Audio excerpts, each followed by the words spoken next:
গভীর রাত্রে হযরত ওমর মরুভূমির ভিতরে কাঁদতেছে। আবু যর গিফারি খুঁজতে খুঁজতে ওমর ফারুকের কাছে গেছে, যে বলতেছে আমির আল মুমিনিন, অর্ধ পৃথিবীর খলিফা হইয়া সবাই ঘুম পাড়তেছে আর আপনি ঘুম ত্যাগ করে কাঁদেন কেন? আপনি হলেন অর্ধ পৃথিবীর খলিফা। ওমর ফারুক বলে, আবু যর, এই মরুভূমির মধ্যে দাঁড়ায় আমার অতীতের কথা মনে হচ্ছে। কিসের কথা? অতীত। কারণ আপনি প্রধানমন্ত্রী হন, এমপি হন আর উপজেলা চেয়ারম্যান হন, আপনি যদি বর্তমানে কি হনু রে এই চিন্তা করেন, তাহলে আপনি কিন্তু ভুল। বরং আপনাকে অতীতের চিন্তা করতে হবে। অতীতে আমার খবর কি, ভবিষ্যতে আমার খবর কি হবে। অতীত আর ভবিষ্যৎ যদি মানুষ ভুলে যায়, ও আর মানুষ থাকে না। সোম্মারাদাত না হো আসফালা সাফিলিন, ও পশুর চাইতেও জঘন্য হয়ে যায়। ধরে কোন কথা ঠিক কি? ওমর ফারুক বললেন, আবু যর, অতীতে আমি উঠে রাখাল ছিলাম, আমি উট চড়াইতাম। সন্ধ্যার সময় বাড়িতে গেলে আমার বাবা আমার মাথার চুল ধরে বলতো, ওমর, তোমার গোটা দেহ থেকে উটের পেশাবের গন্ধ আসতেছে, উটের পায়খানার গন্ধ আসতেছে। আমি তখন বললাম, বাবা, উটে রাখালি করতে করতে ক্লান্ত হয়ে যেতাম, আমি হয়তো ঘুমিয়ে পড়লে উট পেশাব পায়খানা করলে আমার শরীরে আসে, এই কারণে আমার শরীর থেকে দুর্গন্ধ বের হয়। ওমর ফারুকের বাবা চিৎকার করে বলে, তুই গাধা, তুই গাধা। ওমর কান্দার বলে, আবু যর, যে ওমরকে তার বাবা একদিন গাধা গাধা বলে তিরস্কার করত, আজকে সেই ওমর অর্ধ পৃথিবীর খলিফা হয়েছে। এটা ওমরের যোগ্যতাই নয়, এটা কেবলমাত্র আল্লাহর কোরআনের ওসিলা। এখন আপনারা বলেন, এই কোরআনের ক্ষমতা আছে না নাই? কোরআনের ক্ষমতা আছে। হযরত ওমর মসজিদের মেম্বরে বসে চিন্তা করতেছে, যেই কোরআন আমাকে রাখাল থেকে অর্ধ পৃথিবীর খলিফা বানাই দিল, সেই কোরআনটা দেখতে কেমন, এই কোরআনটা আসলে দেখতে কেমন, এটা দেখার জন্য উনি ছদ্মবেশে মদিনার অলিগলি ঘুরতে গিয়া হঠাৎ হযরত ওমর দেখতে পায় দুই পাহাড়ের মাঝখানে বিস্তীর্ণ মরুভূমি। ওই মরুভূমির মধ্যে একজন রাখাল উট আর দুম্বা চড়ায়। ওমর ফারুক আল্লাহর কোরআনকে দেখার জন্য রাখালকে সালাম দিলেন, আসসালামু আলাইকুম রাখাল ভাই, আমার পেটে ক্ষুধা লাগছে, আমি উটের এক পেয়ালা দুধ চাই। রাখাল মুসকি মুসকি হাসে। ওমর ফারুক বলে, রাখাল হাসো কেন? বলে, হাসার কারণ হলো তোমার সালামের উত্তর আমি দিব না, তোমাকে উটের দুধ আমি দেব না। ওমর ফারুক বলে, আমার অপরাধ কি? রাখাল বলতেছে, তোমার অপরাধ হলো তোমার পরিচয় দাও, পরিচয় না দেওয়া পর্যন্ত সালামের উত্তর হবে না, উটের দুধও দেওয়া যাবে না। ওমর ফারুক চিন্তায় পড়ে গেলেন যে আমি আল্লাহর কোরআনকে দেখার জন্য, আল্লাহর কোরআনের ক্ষমতা দেখার জন্য আমি ছদ্মবেশ ধারণ করছি, এখন যদি আমার পরিচয় দেই তো গুমর তো ফাঁস হয়ে যায়। এমন সময় আল্লাহর কোরআন বলে, ওমর, রাখাল যখন তোমার পরিচয় চাইছে, তুমি আসল পরিচয় দাও।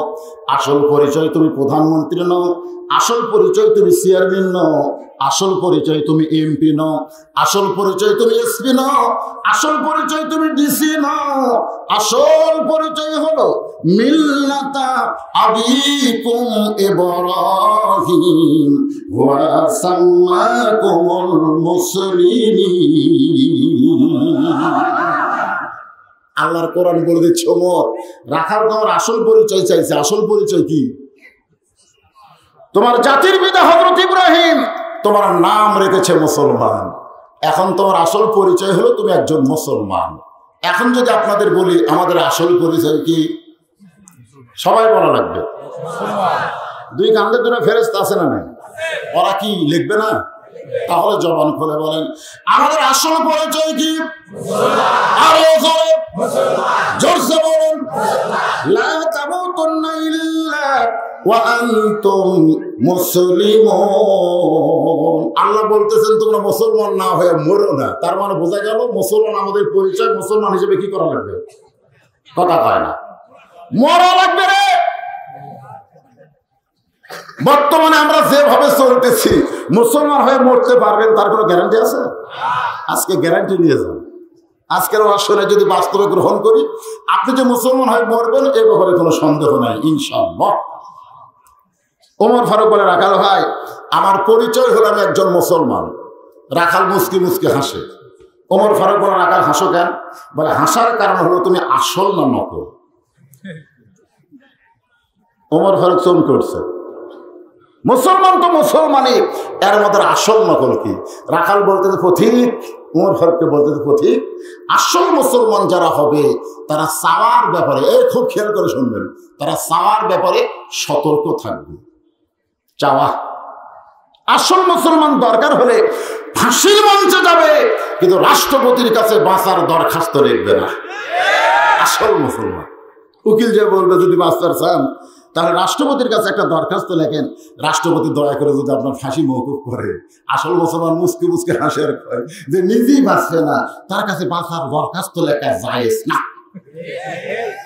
যে রাষ্ট্রপতি নিজেই বাঁচছে না, মরিয়া যাবে, ওর কাছে বাঁচার দরখাস্ত পাগল ছাড়া কেউ লিখবে না। তখন উকিল কয় তাহলে আপনাদের ফাঁসি হবে, তাহলে আপনাদের ফাঁসি হবে। আসল মুসলমান তখন বলে ওয়ালা তাকুলু লিমান ইউকতালু ফি সাবিলিল্লাহি আমওয়াতুন বাল আহইয়াউ ওয়ালাকিন লা তাশউরুন। তোমরা বলতেছো ফাঁসি হবে, কিন্তু আল্লাহর কোরআন বলতেছে আল্লাহ রাস্তায় তাদেরকে হত্যা করা হয় তাদেরকে তোমরা মৃত্যু বলো না, বরং তারা চির অমর হয়ে গেছে। সুবহানাল্লাহ, ধরে কথা না অমর বুঝেন? হোসেন রাদিয়াল্লাহকে হত্যা করার পরে ইয়াজিদ কিন্তু বলেছিল হোসেন শেষ হয়ে গেছে। আপনারা বলেন হোসেন শেষ না ইয়াজিদ শেষ? আমি একটা হিন্দু আকাশ তার ছেলে হওয়ার পরে বলছিলাম তোর ছেলের নাম ইয়াজিদ। আমার কোল থেকে নিয়ে কয় মামা আমি হিন্দু হতে পারি, তাই বলে আমার ছেলের নাম ইয়াজিদ হব? ইয়াজিদ একটা অভিশপ্ত। একটা হিন্দু জানে ইয়াজিদ অভিশপ্ত। গোটা বাংলাদেশ অনুবীক্ষণ যে এখন যন্ত্রতে খুঁজলে ইয়াজিদ নামের কোনো মানুষ পাওয়া যাবে না। কিন্তু হোসাইন প্রত্যেক পাড়ায় পাড়ায় হোসেন আছে না ভাই? তাহলে কে মরছে? ইয়াজিদ মরছে না হোসেন মরছে? আজকে যারা ইয়াজিদের পাওয়ার পাইয়া ভালো মানুষকে হত্যা করে মনে করতেছে ওরা মরে গেছে, ওরা মরেনি। কিয়ামত পর্যন্ত মানুষের অন্তরে থাকবে।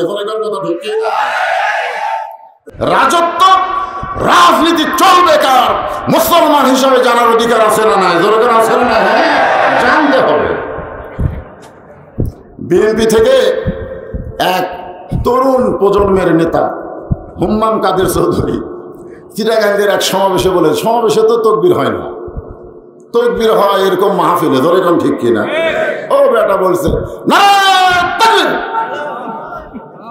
আচ্ছা, নারায়ে তাকবীর যখন আমি বললাম আপনারা আল্লাহু আকবার বললেন না, আপনার কোরআনের একটা আয়াতকে অস্বীকার করলেন।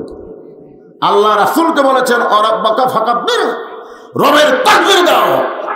যখন নারায়ে তাকবীর কোনো বক্তা বলবে প্রত্যেকটা শ্রোতাদের আল্লাহু আকবার বলা ফরজ হয়ে যাবে। লিল্লাহি তাকবীর। এটা কোন দলের? না, বিএনপির কোন বুড়া নেতা যদি হয়। এই তাকবীর তো আমাদের দলের না, আমরা বিব্রত বোধ করতেছি। তাকবীরে যারা বিব্রত বোধ করে তারা আর যাই হোক মুসলমান হতে পারে। জন্মের সময় কানে তাকবীর, আবার মৃত্যুর সময় লাশ সামনে নিয়ে জানাজা ইমামত করতে গিয়ে আল্লাহু আকবার। ধরে কোন ঠিক কিনা? তারপরে যদি বলে এটা তো আমাদের দলের না, তাহলে এটা কার? আজকে কোরআনের মাহফিলে যারা আমরা বসে আছি আমরা সবাই আল্লাহকে বিশ্বাস করি। সে আল্লাহ বলতেছেন তাবারাকাল্লাযী বিয়াদিহিল মুলক, গোটা পৃথিবীর রাজত্ব কর্তৃত্ব মালিকানা একমাত্র কার হাতে? আল্লাহ। ওয়া আলা কুল্লি শাইইন কাদির, সমস্ত ক্ষমতার মালিককে। আরো জোরে আল্লাহ, জোরসে বলেন আল্লাহ। বিশ্বাস করেন আপনারা? সমস্ত ক্ষমতার মালিক হচ্ছে আমার আল্লাহ। এখন যদি কেউ ক্ষমতার চেয়ার পায়, মনে করেন ক্ষমতার চেয়ার পাশে পাওয়ার পরে সে আল্লাহর ক্ষমতা ভুলে গেছে, নিজে নিজেই ক্ষমতার চর্চা করতেছে। এখানে মুসা নবীর একটা কথা আসে। এই সূরা মুলকের তাফসীর শুনতে গিয়ে আপনারা একটু উপসংহারটা শোনেন। একবার মুসা নবী আল্লাহর দরবারে গিয়া তুর পর্বতের কাছে দাঁড়ায় আছে। আল্লাহ বলতেছে মুসা তোমার খবর কি? মুসা বলতেছে আলহামদুলিল্লাহ। কিছুক্ষণ পরে মুসা নবী বলতেছে, আল্লাহ আপনার খবর কি? তো মুসা নবী কিন্তু আলহামদুলিল্লাহ বলে ফেলেছে, মানে আল্লাহ কি কবে? আল্লাহকে আলহামদুলিল্লাহ কবে? আল্লাহ বলতেছে, মুসা আমি আল্লাহ কেমন আছি যদি জানবার চাও, ইজহাব ইলা ফিরাউন ইন্নাহু তাগা। আমি আল্লাহ কেমন আছি যদি জানবার চাও তাহলে ফেরাউনের কাছে যাও। ফেরাউনের কাছে গেলেই বুঝবা আমি আল্লাহ কেমন আছি। বর্তমানে আল্লাহ কেমন আছে যদি জানবার চান, বাংলাদেশে যারা ক্ষমতা নিয়ে আছে তাদের কাছে যাওয়া লাগবে। ঠিক হয় না? এখন মুসা নবী ফেরাউনের দরবারে গেছে আল্লাহ কেমন আছে জানার জন্য। তো এখন মুসা নবী যায়, দেখে ফেরাউন জিকির করতেছে। ফেরাউন জিকির করতেছে, আনা রব্বুকুমুল আলা, আনা রব্বুকুমুল আলা, আমি হলাম সবচাইতে বড় আল্লাহ। মুসা নবী চিন্তা করে, যার সাথে এখনই দেখা করে আসলাম তিনি কয় নম্বর? যার সাথে এখনই কথা বলে আসলাম তিনি কে আর ইনি কে? এই যে বলতেছে আমি সবচাইতে বড় আল্লাহ, তাহলে যার সঙ্গে তুর পর্বতে কথা বললাম সে কয় নম্বর? এখন আপনারা বলেন যে সূরা মুলুক থেকে আমি আপনাদের সামনে তেলাওয়াত করলাম, তাবারাকাল্লাযী বিয়াদিহিল মুলকু ওয়া হুয়া আলা কুল্লি শাইইন কাদির। গোটা পৃথিবীর রাজত্ব কর্তৃত্ব মালিকানা কার হাতে? সমস্ত ক্ষমতার মালিক কে? বিশ্বাস করেন না? আমার বউ পর্যন্ত আমাকে সতর্ক করে দেয়, যে ওয়াজ তো করবার যাচ্ছেন আগে চারিদিকে দেখে ওয়াজ করবেন। আপনার বলেন তো চারিদিকে দেখবো না উপর দিকে দেখবো? উপরে কে আছে? আমরা আল্লাহর দিকে দেখি।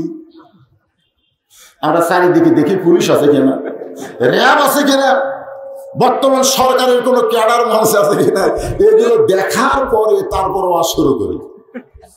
যদি দেখি পুলিশের গাড়ি র্যাবের গাড়ি আছে তাহলে তেল তেল আওয়াজ ধরবার জন্য না পারে। যদি কেউ কোন দিকে না থাকে আল্লাহর দিকে খেয়াল করে তাহলে পুলিশ ধরা র্যাব ধরার চিন্তা তার কলিজায় আসবে না। তার কলিজায় সবসময় ঈমান বলবে আজরাইল তোমাকে ধরবে। ধরে কোন কথা ঠিক কি না? কে ধরবে? আজকে আজরাইল ধরার কথা খেয়াল আছে? খেয়াল নেই। আজরাইল ধরার চিন্তা করে আজকে এই তাফসীর শোনা লাগবে, অন্য কোন দিকে খেয়াল করা যাবে। الذي خلق الموت والحياة ليبلوكم أيكم أحسن عملا وهو العزيز الغفور। মৃত্যু আর হায়াত সৃষ্টি করছেন কে? চলতে পথে 2 দিন থামিলাম, যাবার কালে একজন আরো দেখা না পাইলাম। প্রেসিডেন্ট জিল্লুর রহমান যখন দুনিয়া থেকে বিদায় নিচ্ছে, আগেকার প্রেসিডেন্টকে মারা যাওয়ার পরে কিন্তু আমরা জেনেছি শুনেছি কিন্তু দেখিনি। বঙ্গবন্ধু শেখ মুজিবুর রহমান ক্ষমতায় থাকা অবস্থায় মারা গেছে, জিয়াউর রহমান ক্ষমতায় থাকা অবস্থায় মারা গেছে, জিল্লুর রহমান কিন্তু ক্ষমতায় থাকা অবস্থায় মারা গেছে। যখন তাকে বুদ্ধিজীবীর গোরস্থানে আইভি ওনার বিবির কবরে দাফন করা হচ্ছে, দাফন করার আগে একজন ঘোষক বলতেছে 5 স্তরের নিরাপত্তা আছে। কয় স্তরের? Army, RAB, BJP, police, answer বাহিনী, তোমরা কি প্রস্তুত? সঙ্গে সঙ্গে উপর দিকে রাইফেল তুলে গোটাকে ফাঁকা গুলি করা হলো। মুনকির নাকির বলতেছে আল্লাহ যে হারে নিরাপত্তা দেওয়া শুরু করলো আমরা কি ফেরত যাবো? আপনারা কি মনে করতেছেন মুনকির নাকির ফেরত গেছে? যদি ফুলগুলো হয় অভিমানে ঝরে যায়, আমি মালা গেথে বলো কারে পরাবো, সে যে কেন এলো না কিছু ভালো লাগে না, কবরে আসুক তারে আমি। নিরাপত্তা আমরা কবরে মজা পাবো না, সরাসরি মৃত্যুর পরে আমরা জান্নাতে যাবার চাই। রাজি আছে? এই জন্য আল্লাহ বললেন খালাকাল মাউতা ওয়াল হায়াত, মৃত্যু আর হায়াতকে আমি আল্লাহ সৃষ্টি করেছি লিয়াবলুয়াকুম, পরীক্ষা করার জন্য। পরীক্ষার বিষয়টা হলো আইয়ুকুম আহসানু আমালা। পরীক্ষার সাবজেক্ট হলো সুন্দর আমল। কি আমল ভাই? হ্যাঁ লাগবে না, সুন্দর আমল। আপনার বলেন তো, বাংলাদেশে নেক আমল আছে কিন্তু সুন্দর আমল নেই। কোরআন আর এক জায়গায় আল্লাহ বলেছেন ও আমিলুস সালিহা, তোমরা নেক আমল করো। নেক আমল মক্কার পরিবেশে করা যায়, করতে গেলে মদিনার পরিবেশ মুসলমানের দরকার। ধরে খান কথা ঠিক কিনা? আপনারা বলেন তো, নেক আমলের সুন্দর আমলের তফাৎ কি? মসজিদে আজান দিলে মুরব্বীরা সবাই মসজিদে যায়, এটা হলো নেক আমল। আর সুন্দর আমল হলো শুধু মুরব্বীরা যাবে না, সমস্ত যুবকদেরকে নিয়ে মসজিদে জামাত করবে। ধরে কোন কথা ঠিক কিনা? হ্যাঁ, নেক আর সুন্দর এই দুটো তফাৎ আছে। সুন্দর আমল হলো বাবা নামাজ পড়ে, বেটা পড়ে না, এটা হলো নেক আমল। আর সুন্দর আমল হলো বাবাও নামাজ পড়ে, বেটাও নামাজ পড়ে। নেক আমল হলো স্বামী মসজিদে শান নামাজ পড়ছে, বাড়িতে এসে থেকে বউ স্টার জলসা দেখতেছে, এটা হলো নেক আমল। আর সুন্দর আমল হলো আমি মসজিদে জামাতে নামাজ পড়েছি, আমার বউ স্টার জলসা দেখবে না, আমার বউ নামাজ পড়ে কোরআন তেলাওয়াত করবে। তো ঠিক না? আজকে আমাদের বাংলাদেশে নেক আমল আছে কিন্তু সুন্দর আমল নাই। না থাকার কারণ কি জানেন? 11 সালে মদিনাতে আমি একটা তেলের দোকানে গিয়ে বললাম, ভাই জৈতুনের আসল তেল দেন। 11 সালে। তো দোকানদার আমার দিকে তাকায় বলতেছে মান্ন কুল্লু হারাম, মান্ন কুল্লু হারাম। তো দোকানের কর্মচারী এসে আমার একটা ধাক্কা মারল। ওই ধাক্কাকে বাইরে এসে চিন্তা করলাম আমার অপরাধ কি। আমার বাংলাদেশে একজন লোক চাকরি করে, সে বলতে আপনার মারাত্মক অপরাধ হলো আপনি আসল তেল চাইছেন কেন? যেখানে নকলি নেই সেখানে আসল জৈতুনের তেল চাওয়া মানে দোকানদার মনে করছে আপনি ভেজাল দেশের লোক। আমি সেই দিনে বুঝলাম বাংলাদেশ আসল না ভেজাল। ভেজাল হওয়ার কারণ হলো বাংলাদেশে আল্লাহর কোরআন আছে, কিন্তু কোরআনের আইন না থাকার কারণে মানুষের তৈরি করা আইন দিয়ে আমাদের দেশ চলতেছে, যার কারণে গোটা দেশ ভেজাল হয়ে গেছে। আমরা ভেজাল মুক্ত সমাজ চাই, চান না? চাই। তো ভেজাল মুক্ত সমাজ চাইতে গেলে কি করা লাগবে? আহসানু আমালা, সুন্দর আমল করতে হবে। সুন্দর আমল করতে গেলে সুন্দর একটা পরিবেশ লাগবে ভাই। সব পরিবেশে সুন্দর আমল করা হবে? আপনি জোহরে নামাজ পড়বেন মসজিদে, মসজিদ ভালো না খারাপ? আপনি বাড়ি থেকে উজু করে মসজিদে যাচ্ছেন, জোহরে নামাজ পড়বেন সামনে কাতারে, কিন্তু আপনার বাড়ি থেকে মসজিদ হলো 200 গজ দূরে।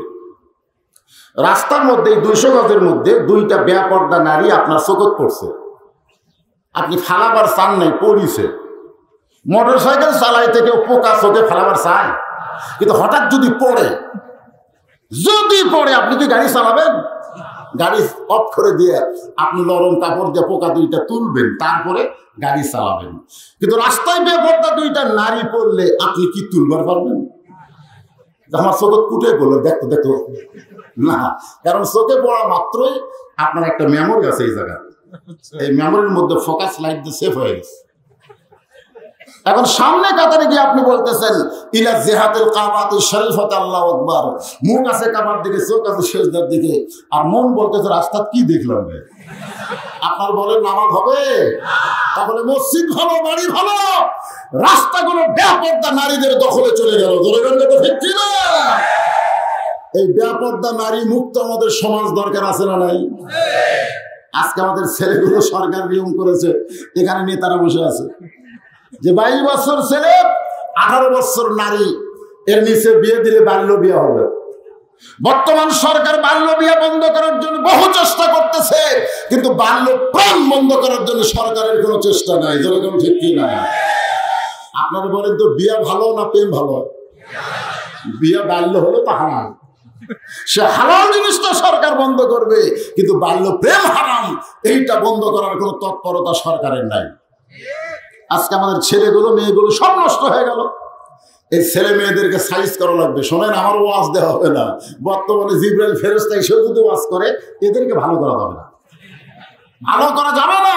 কারণ তিনটাস মোবাইল পাইয়া আমাদের যুবক ছেলে যেভাবে নষ্ট হয়ে গেছে, এরা যে কোন তালে আছে, এদের তাল থেকে বেতাল থেকে আল্লাহর কোরআনে আনা খুব কঠিন। ধরে কোন ঠিক কিনা? তারপরেও চেষ্টা করার দরকার আছে না? নেই?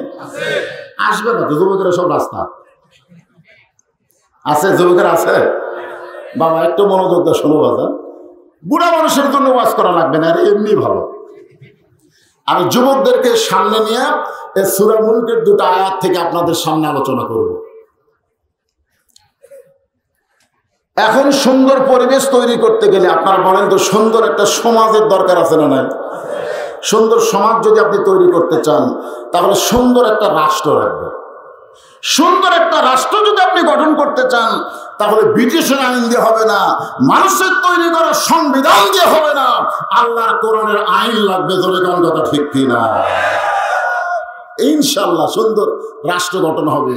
এই কোরআন খালি ওয়াজের কিতাব না, এই কোরআন শুধু তেলাওয়াতের কিতাব না। কোরআনের তেলাওয়াত করে 117টা দেশের ভিতরে 3 নম্বর কোরআন চ্যাম্পিয়ন হওয়ার দেশ শুধু কোরআন নয়, বাংলাদেশ নয়।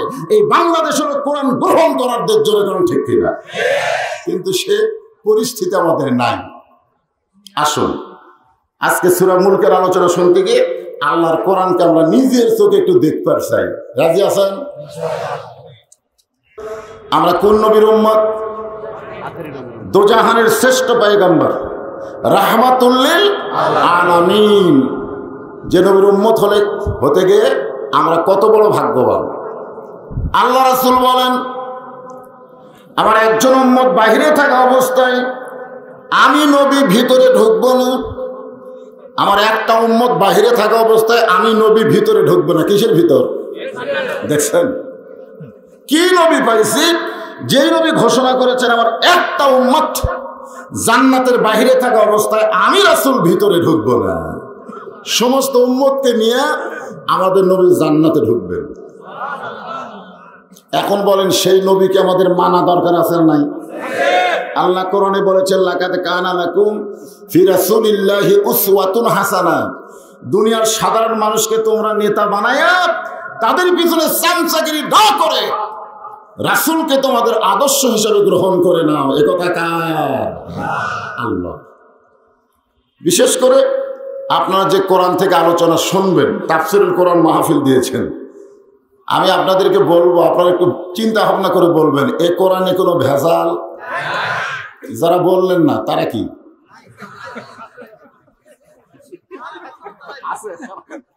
না, আপনারা যারা নাই শব্দটা বললেন না, অনেকে তো আছে নাই শব্দটাও কয়নি। এই কোরআনে কোনো ধোঁকা, এই কোরআনে কোনো সন্দেহ। আপনারা বলেন যারা নাই নাই 3 বার করলেন, আপনারা কি সবাই এই কোরআন শরীফ স্পর্শ করছেন? এই যে সমস্ত যুবকেরা রাস্তায় ঘুরতেছে, অধিকাংশ যুবক আজ পর্যন্ত এই কোরআন শরীফ পড়া তো দূরের কথা, এরকম হাত দিয়ে ধরেনি। কারণ এই কোরআন শরীফ ধরবার গেলেও যোগ্যতা লাগবে, পড়া তো দূরের কথা, ধরারই যোগ্যতা। আল্লাহ কোরআনে বলেছে, লা ইয়ামাসসুহু ইল্লাল মুতাহহারুন। তুমি যতক্ষণ পর্যন্ত পবিত্র না হবে ততক্ষণ পর্যন্ত আল্লাহর কোরআন স্পর্শ করতে পারবে না। তাহলে যেই কোরআন স্পর্শ করতে গেলে পবিত্র হতে হয়, সেই কোরআন যদি মুসলমান গ্রহণ করে, তাহলে মুসলমানের অবস্থানটা কোথায় যাবে? আজকে হাফেজি মাদ্রাসার জন্য ভিক্ষা করা লাগে, দেও টাকা দেও টাকা। মাদ্রাসা চলতেছে না, টিন সেট হয়ে গেছে, বৃষ্টি হলে পানি পড়ে। হ্যাঁ, আর প্রাইমারি 2 তলার থেকে 3 তলা হচ্ছে। ধরে এখন কথা ঠিক কি? 90% মুসলমানের দেশে হাফেজি মাদ্রাসার জন্য ভিক্ষা করা লাগে। আর আড্ডম বাড্ডম ঘোরানোর সাথে মিথ্যা শিক্ষা যারা দেয়, মাস গেলে 40,000 টাকা বেতন পায়। ধরে এখন কথা ঠিক কি? হাই রে মুসলমান, আমরা সেই মুসলমান। রাসূল বলেছেন, খায়রুকুম মান তাআল্লামাল কুরআন ওয়া আল্লামা। ওই ব্যক্তি হলো পৃথিবীর সবচাইতে সম্মানী এবং দামি যে আল্লাহর কোরআন শিখেছে এবং অপরকে কোরআনের তাফসীর শোনায়। বর্তমানে এই তাফসীর কারকদের ধরে ধরে জেলখানায়। জোরে কোন কথা ঠিক কি? হায় হায় হায়। এখন আসেন, আমি সূরা মুলুক থেকে 2টা আয়াত তেলাওয়াত করছি। অনেকেই বলে যে কোরআনে কোনো রাজনীতি নাই, ইসলামে কোনো রাজনীতি নাই, অথচ রাজত্ব নামে একটা সূরাই আল্লাহর কোরআনে আছে। দুরকম কথা ঠিক কিনা?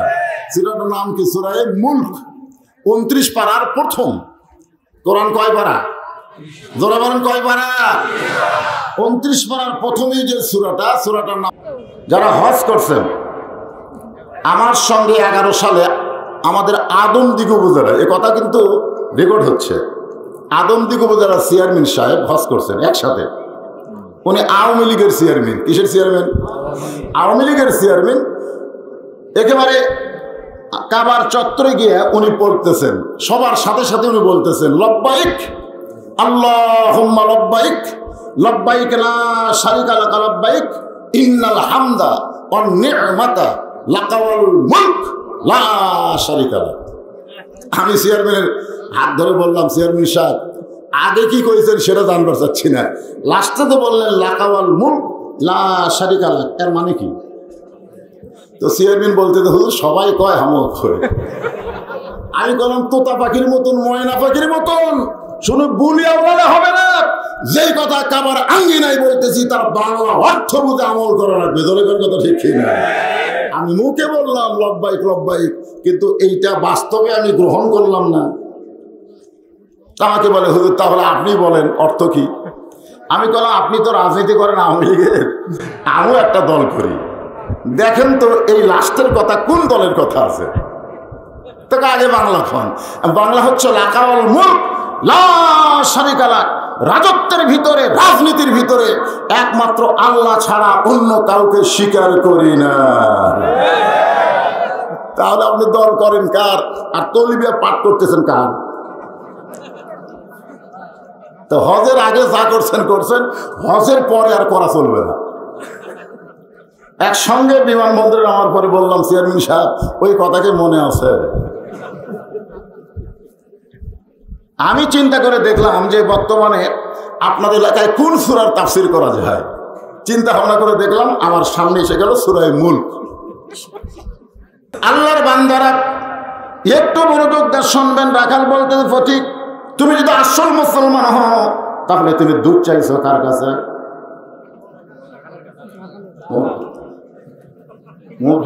করছে ওরে বাবা রে, আল্লাহর কোরআন যখন সমাজে চালু থাকবে, উমর ফারুক যদি ভুল করে একটা রাখাল পর্যন্ত ভুল ধরবার পারবে। সুবহানাল্লাহ বলেন না? বর্তমানে বাংলাদেশে কোন জায়গায় আল্লাহর আইন চালু আছে? আমি নিজের চোখে দেখছি ভাই, ডান পাশে আওয়ামী লীগ, বাম পাশে বিএনপি, মাঝখানে জামাত, 3 জন মিলে মসজিদে কাতার সোজা করতেছে। এখন আওয়ামী লীগ বলতেছে কে রে ভাই, আমরা যে 3 জন ইমামতি করবি কে? তখন জামাত ইসলাম যুদ্ধপরাধী বলতেছে ভাই আপনারাই তো দেশের স্থপতি আর দেশের ঘোষক, আপনি হচ্ছেন দেশের স্থপতি, ই হচ্ছে ঘোষক, আর আমি হচ্ছে রাজাকার। ভাই এই মুহূর্তে আপনাকে একজন ইমামতি করা দরকার। আওয়ামী লীগ বলতে পাগল হয়েছিস, সারা জীবন নামাজ পড়ছিলে, পড়ার মতো অভিজ্ঞতা আমার নাই, পড়িস। বিএনপি বলতে আমি খুব যদি পারি আকামত দিবার পাবো, কিন্তু সামনে যাওয়ার মতো সুন্দর খাবার নাই। তখন দাওয়াত বলতে তার কি করা যাবে? বলে তুই যতই যুদ্ধ করে দিবা, ভিতরে কোনো যুদ্ধ করে দিবা, তুই সামনে যা।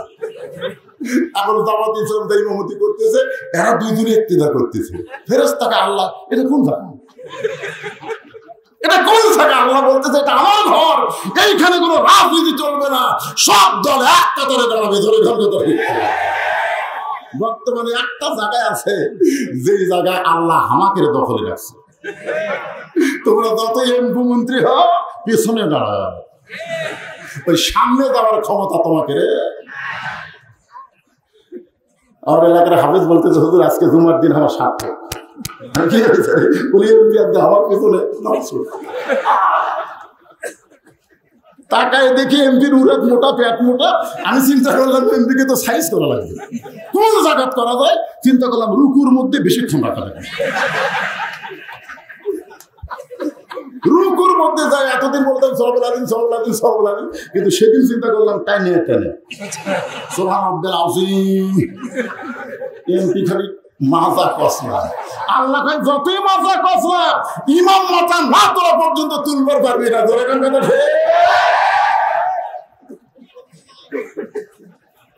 গোটা বাংলাদেশের মধ্যে একটা জায়গায় এখনো আল্লাহর আইন চালু আছে, ইমাম যদি আসরের 4 রাকাতে 3 রাকাতে বসে, একটা ভেঙানো পর্যন্ত লোক মাদে। ধরেন দেখে দেয় না, ইমাম টাইটেল পাস, দাওরা পাস, এতদিন 4 রাকাত পড়াছে, আজকে 3 রাকাতে বসছে, কিন্তু 4 নম্বর কাতার থেকে ভেড়া ইমাম মনে মনে করে স্বৈরাচারী হলাম, এতদিন 4 রাকাত পড়াছি, আজকে 3 রাকাতে বসে থাকবো, আমি নেতা উঠবো না। আপনার বলেন তো সব মুসল্লি ইমামের পক্ষে থাকবে না ভেড়ার পক্ষে যাবে? তার মানে বোঝা গেল তুমি ইমাম, মসজিদের মধ্যে নেতৃত্ব দিবা যতক্ষণ আল্লাহর আইন মোতাবেক দিতে হবে, নিজের আইন চলবে না। গোটা বাংলাদেশে একটাই জায়গায় আল্লাহর আইন চলতেছে, সে জায়গার নাম হলো মসজিদ। জোরে করে কথা ঠিক, মারাত্মক কথা। আসলে মসজিদ এখনো আল্লাহর দখলে আছে, সোনাল্লাহ হবেন না? তবে খুব ভালো হতো আমাকে ভাই চেয়ারম্যান না, উনি যদি একটা মসজিদের ইমাম হতো, তাহলে সুদের বিরুদ্ধে ডাইরেক্ট ওয়াজ করতে পারত। সুদ খাওয়া হারাম, যে সুদের একটা টাকা খায়, নিজের মায়ের সঙ্গে 42 বার দিনে করার গুনাহ হয়। মসজিদের কেশিয়ার সুদ খায়, ওই কিন্তু কথা বলবে না, কিন্তু চেয়ারম্যান সাহেব ইমাম না হয়ে আমার মতন ইমাম যখন সুদের বিরুদ্ধে কয়, তখন কেশিয়ার কয় এক পাল্টারে, এক পাল্টারে, চলবে না। আমি বাংলাদেশের সমস্ত নেতাদের বলবো, আপনারা মসজিদের খতিব হন, মসজিদের ইমাম হন, বাংলাদেশ সুন্দর হয়ে যাবে। ধরে কথা ঠিক, কিন্তু না, বর্তমানে যারা নেতা হয়েছে অধিকাংশ সূরা ফাতিহা ঠিক মতো করতে পারে না। একটু মনোযোগ দিয়ে শুনবেন। ওমর ফারুক সংকটে মনে মনে কয়, আল্লাহ তোমার কোরআন যখন সমাজে চালু থাকবে, একটা রাখাল পর্যন্ত ওমরের ভুল ধরতে পারবে। ওমর ফারুক চোখের পানি বের করে বলে, ভাই আমার চাওয়ার ব্যাপারে ভুল হয়ে গেছে। রাখাল মুসকে মুসকে হাসার পরে, ভুল যখন স্বীকার করছো তাহলে তওবা করো। সুবহানাল্লাহ হবেন না? ওমর ফারুক বলে, আস্তাগফিরুল্লাহ। রাখাল বলে, তুমি মূর্খ মানুষ, তুমি তওবা কেমনে করবা? বরং আমি তওবা করাই, তুমি আমার সঙ্গে তওবা পড়ো। ওমর ফারুক বলে, রাখাল আমি মূর্খ, তুমি কেমনে বুঝবে? রাখাল বলতেছে, চাওয়ার ব্যাপারে যারা সতর্ক হয় না, সে যতই ডক্টর কামাল হোক। বাংলাদেশের সংবিধানের রচয়িতার নাম কি? গত নির্বাচনে উনি কিন্তু সিলেটের শাহজালালে গেছিল, পেপারে হেডলাইন, ডক্টর কামালের নেতৃত্বে অনেক নেতা সিলেটের শাহজালালে বাবার সামনে 2 হাত তুলে বলতেছে, বাবা এবার আমরা ভোটের ডানাছি ঐক্য জোট করে। ফেরেশতাকে আল্লাহ এই সানাবলে সংবিধান লিখলো, এ বলে খুব ডক্টর জ্ঞানী, তো আল্লাহর কাছে হাত না তুলে বাবার কাছে হাত তুলছে কেন?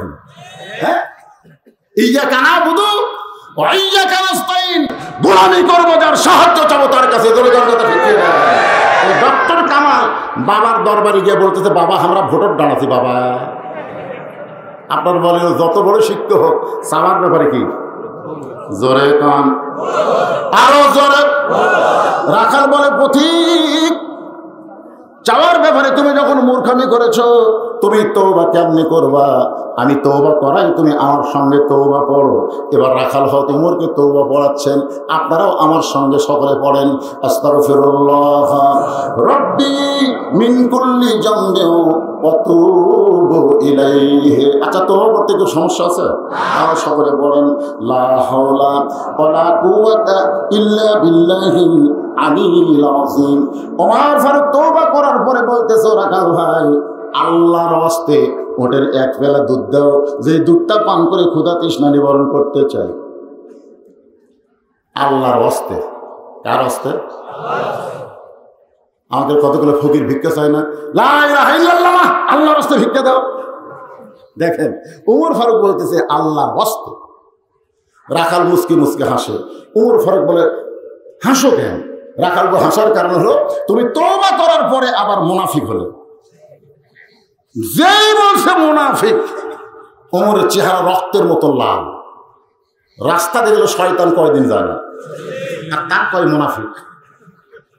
যদি বলতো তুমি কাফের, তাও মানা যায়, জাহান্নামের উপরে থাকবে।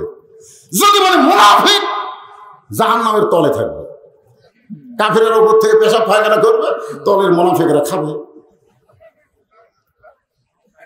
সাহাবীরা বলে, ইয়া রাসূলুল্লাহ, এই বদমাইশ মুনাফিক কোন দলে, এই জঘন্য মুনাফিকেরা কোন দলের হবে? আল্লাহ রাসূল বলেন, ইহুদি খ্রিস্টান ওই হিন্দুদের মধ্যে কোনো মুনাফিক নেই। মুনাফিকের আবাদ হবে মুসলমানের ভিতরে। আর বর্তমানে সবচাইতে বড় মুনাফিকের দেশের নাম হলো, আর জোরে, আমি কিন্তু বুঝিনি, আপনার বলছেন। আরে লিমা তাকুলু মা লা তাফআলুন, পথিক রাখাল ওমরকে বলতেছে, তোমার মুখের সাথে মনের মিল নাই, তুমি বলো তো পথিক, আমি কি উটের মালিক? আমি যদি উটের মালিক হইতাম তুমি আমাকে রাখাল বললে কেন? আর যখন আমাকে রাখাল বলছো আমি উটের মালিক না, এখান থেকে মালিকের বাড়ি হলো 10 মাইল দূরে, ওই মালিকের বাড়ির দরজা দিয়ে বলো, মালিক তোমার রাখাল উট আর দুম্বা চড়াই, তুমি মালিক যদি হুকুম দাও তাহলে রাখাল আল্লাহর হস্তে উটের 1 পেয়ালা দুধ দিবে। ওমর ফারুক বলে, রাখাল ভাই কতদূর কষ্ট করে তোমার মালিকের বাড়ি যাওয়ার দরকার নাই, বরং তোমাকে 2টা টাকা দিলাম, এই 2টা টাকার বিনিময়ে তুমি উটের 1 পেয়ালা দুধ দাও। রাখাল বলে, পথিক তুমি হযরত উমরকে চেনো? রাখাল হযরত উমরকে বলতেছে, পথিক তুমি হযরত উমরকে চেনো? যদি উমরকে চিন্তা এরকম ব্যবসায়ীরা কথা বলতে না। উমর হকসম করে বলতেছে, কি ব্যবসায়ীরা? তুমি জানো উমরের গুপ্ত বাহিনী যদি দূর থেকে দেখতে পারবা, বিবির লোক আছে, সিসি ক্যামেরা, বলে কারণ কি ক্যামেরা? CC camera. এই মার্কেটে সিসি ক্যামেরা আছে, চোরেরা চিন্তা করে, ওরে বাবারে সিসি ক্যামেরা রে। আপনি জানেন আপনার 2 কান্দে 2 মোহরি লেখিতেছেন ডায়েরি। সকালবেলা সে গল্প করতেছে, তুই কটা মারলো? আমি তো 100টা মারছি, তুই? দরজা বন্ধ করে ভাই, সারা রাতি মারছি। তুই কেউ দেখেনি, পাগলা, জানলার কাছে লোক সেভ করছিল, একজনও দেখেনি। 2 কান্দের ফেরেশতাকে আল্লাহ এরাতে বলতেছে কেউ দেখেনি, তা আমরা কি করছি? আপনারা বলেন তো, 2 কান্দের ফেরেশতা কি দেখেনি? লেখেনি? তোমার 2 কান্দে 2 মোহরি লেখিতেছেন ডায়েরি। সবাই বলেন 2 কান্দে 2 মোহরি লেখিতেছেন ডায়েরি। দলিল দেখে রায় দিবে, দলিল দেখে রায় দিবে, টাকা পয়সার নাই কারবার। সবাই বলেন, আছেন আমার মুক্তার, আছেন আমার ব্যারিস্টার, সেই বিচারের জোরকার, সেই বিচারের হাইকোর্টেতে তিনি আমায় করবেন পার, আমি পাপী রাসূল জাবিন্দা।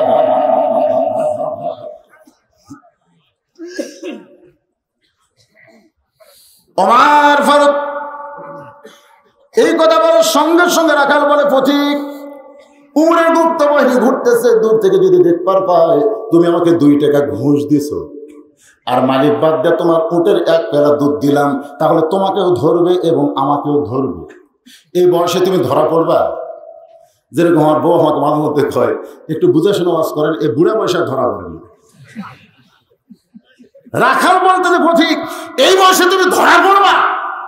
ওমর ফারুক বলতে, ভাই এ খেয়ালই আমার নাই রে, তাহলে চলো পাহাড়ের গুহার মধ্যে যাই। এই গুহার মধ্যে গিয়ে গোপনে তোমাকে 2 টাকা দিব, গোপনে উটের 1 পেয়ালা দুধ দিবে, তোমার মালিকও জানতে পারবে না, উমরের গুপ্ত বাহিনী ধরতে পারবে না। রাখাল চিল্লায় বলে, ভণ্ড ভণ্ড তুমি ভণ্ড। উমর ফারুক বলে, রাখাল আমার মধ্যে ভণ্ডাবেন কি দেখলা? রাখাল বলে, পথিক উমরের গুপ্ত বাহিনী দেখতে পাবে না, আমার মালিক জানতে পারবে না, কিন্তু গোপনে দেওয়া নেওয়া করলে রাখাল আল্লাহ দেখতে পায়। যেই কইছে রাখালের আল্লাহ দেখতে পায়, সঙ্গে সঙ্গে ওমর ফারুক মারছে দৌড়। পাহাড়ের পাদদেশে যায় নামাজ দিছে, বলতেছে, আল্লাহ তোমার কোরআন এত সুন্দর, তোমার কোরআনের রাষ্ট্র যখন সমাজে চালু হবে তখন প্রত্যেকটা মুসলমান বিশ্বাস করবে, কেউ না দেখলো কে দেখতেছে। আরো জোরে বলেন। দেখতেছে বিজেপি বিএসএফ আছে নাকি, এই দিক দিয়ে গরু পার করবো, এই দেখ তো দেখ ওইদিকে বিডিআর আছে নাকি। আল্লাহ কয় পাগলারা রে, মানে বর্ডার এলাকার লোকেরা এই কামটা বেশি করে। করে কি করে না? আগে দেখতে ওই পুলিশ টুলিশ হবে, দেখছেন ওমর ফারুক বলতেছে, আল্লাহ তোমার কোরআনের এত পাওয়ার, তুমি আছো কোথায়? আর কোরআনের রাষ্ট্র চলার কারণে রাখাল বিশ্বাস করেছে কেউ না দেখলেও কে দেখতে পায়। ওমর ফারুক কান্দের বলে, আল্লাহ তোমার কোরআনে এত ক্ষমতা, আজকে আমি রাখালকে দেখি নাই, রাখালের ভিতরে তোমার কোরআন শরীফটা দেখতে পাই। এই বলে ওমর যখন আল্লাহর কাছে শুকরিয়া তান কাঁদতেছে, এমন সময় রাখাল পিছনে এসে বলে, পথিক যতই কান্দ, উটের দুধ আমি তোমাকে দিবার পারলাম না। ওমর ফারুক বলে, রাখাল ভাই উটের দুধের কোনো দরকার আমার নাই, বরং তোমার কাছে আমি জানতে চাই, মারাত্মক কথা, তোমার কাছে আমি জানতে চাই, তুমি যে না দেখা আল্লাহকে কলিজার মধ্যে জায়গা দিয়ে কেউ না দেখলেও আল্লাহ দেখতেছে, এই বিশ্বাসে আমল করতেছো, এর বিনিময়ে তোমার চাহিদা কি?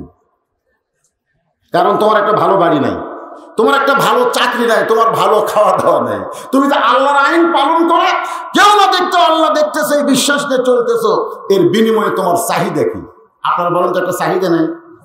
আজকে যারা ইসলামী আন্দোলন করে, কোরআনের সৈনিক হয়েছে, মাঝে মধ্যেই তারা বাড়িতে থাকবার পারে না, লুকে থাকে না। একজন জেলখানায় যে আমির হামজাকে বলতেছে, আমির হামজা তোমার দুটো ছোট দুটো বাচ্চা কাঁদতেছে, সকালে কান্দে বিকালে কান্দে বাবা বাবা বলে, তুমি জেলখানার মধ্যে বন্ধ হয়ে আসো, তোমার চাহিদা কি? তোমার চাহিদা কি? একটা চাহিদা নাই, যখন আছে না নাই? ওমর ফারুক রাখালকে বলতেছে, রাখাল ভাই তুমি যে আল্লাহর কোরআন মোতাবেক জীবন চলাও, বিনিময়ে তোমার চাহিদা কি?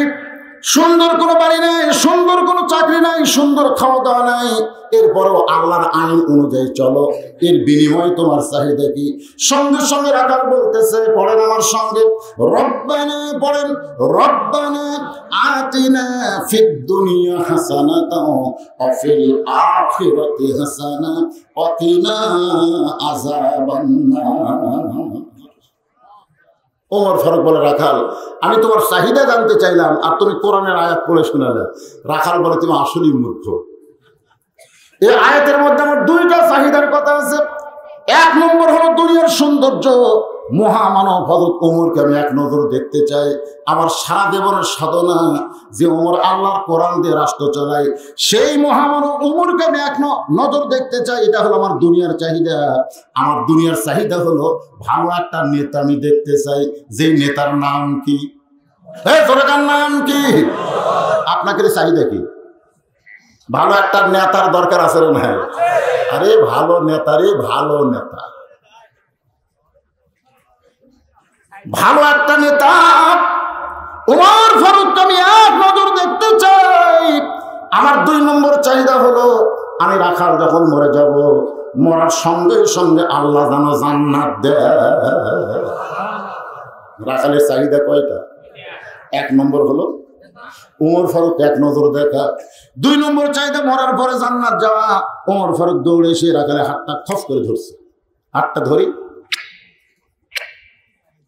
তিনবার।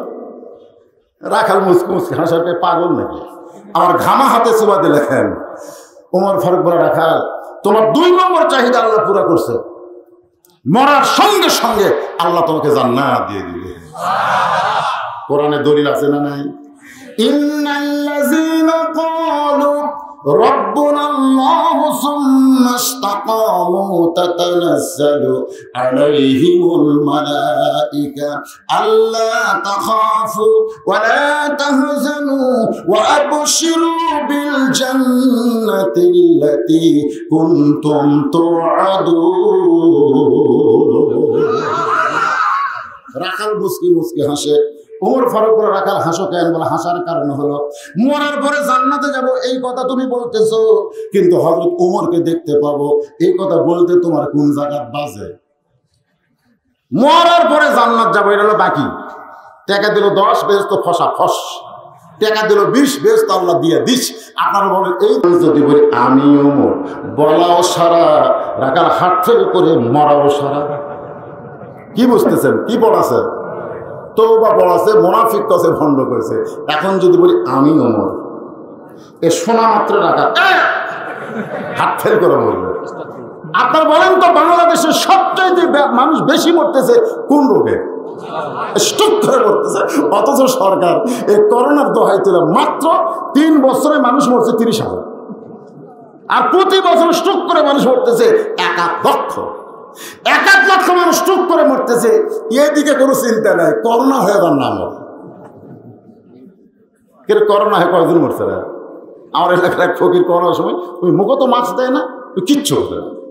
আমি রাগ করে বললাম, ভাই খুব করোনা বাড়ছে, তুমি আপাতত ভিক্ষা বন্ধ করে দাও।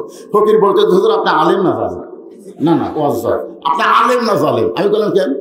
বলে আপনি খুঁজলেন তো বাংলাদেশে কয়টা ফকির করোনা হয়ে মরছে, আপনি খুঁজলেন? আমি বললাম গোটা বাংলাদেশ তো খোঁজ নিবার পারবো না, আমি বগুড়া খোঁজ নিই। বগুড়া মোহাম্মদের হাসপাতাল ডাক্তারের সাথে পরিচয় ছিল, মোবাইল করে বললাম ভাই এ পর্যন্ত বগুড়ায় মরছে কত? বলে 242 জন। এর মধ্যে ফকির কয়টা? একটাও নেই। তারপরে একটা ফকিরও করোনা হয়ে মরেনি। যারা মরে তারা কারা খুঁজলে দেখেন সাধারণ মানুষ কিন্তু মরে নাই, মরেছে নেতা, মরেছে ডাক্তার, মরেছে কোটিপতি। ধরে কারণ ঠিক ঠিক আমেরিকার যখন সমানে মানুষ মরা শুরু হলো, তখন আফগানিস্তান থেকে আমেরিকা সৈন্য টান দিল। এই যে হারে মরতেছে এগুলো মুসলমান মারা চলবি না, সব করে টান দিয়েছে, আফগানিস্তান স্বাধীন হয়ে গেছে। ধরে কারণ সুবহানাল্লাহ। এই হিসাবে করোনা থাকাই ভালো। খালি আমেরিকার এসে ব্রিটেন ফ্রান্স যারা মুসলমানদের অত্যাচার করে তাদেরকে ধরে কথা ঠিক কিনা। আর বাংলাদেশে তারা ঘুষেরু সুদেরু, গরিবের দিকে তাকায় না, ধনী বলে 1 লাখ খাবার খায়, ধর